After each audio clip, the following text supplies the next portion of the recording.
मैंने कभी नहीं सोचा था कि जिस इंसान पर मैंने सबसे ज्यादा भरोसा किया, वही मेरी पीठ पीछे मुझे चोट पहुंचाएगा। उस रात मैं अचानक घर लौटी, मेरा ट्रिप कैंसिल हो गया था और जैसे ही मैंने दरवाजा खोला, मुझे अपने पति और उसकी बेस्ट फ्रेंड को साथ देखकर झटका लगा।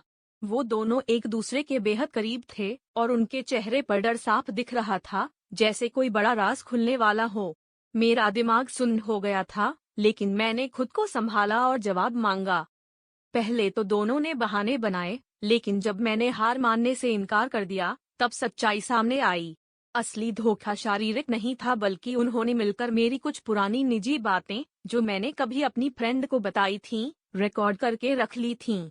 इन दोनों ने मुझे धमकाया कि अगर मैं उनकी मर्जी के खिलाफ जाऊंगी या किसी को कुछ बताऊंगी, तो वो सब कुछ सबके सामने लीक कर देंगे।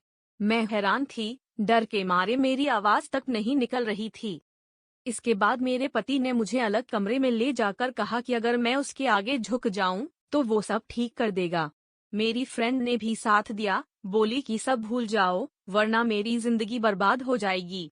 मुझे समझ ही नहीं आ रहा था कि किसका सामना करूं, अपने पति का, अपनी दोस्त का, या खुद से जुड़ी उन सच्चाइयों का, जिनसे हमेशा भागती रही थी।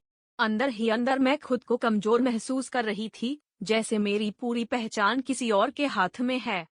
आखिरकार मैंने वो कर दिखाया जिसकी किसी को भी उम्मीद नहीं थी। मैंने सब कुछ खुद अपने परिवार और दोस्तों को बता दिया। मेरा डर अब मेरी हिम्मत बन चुका था। इन दोनों ने जितनी कोशिश की मुझे तोड़ने की, उतना ही मैं अपने सच को स्वीकार कर मजबूत होती गई। मुझे समझ आ गया था, असली ब्लैकमेल दूसरों का नहीं, बल्कि खुद से अपने डर छुपाने का था। उस रात मैं टूटी नहीं, बल्कि पहली बार सच में आजाद हुई।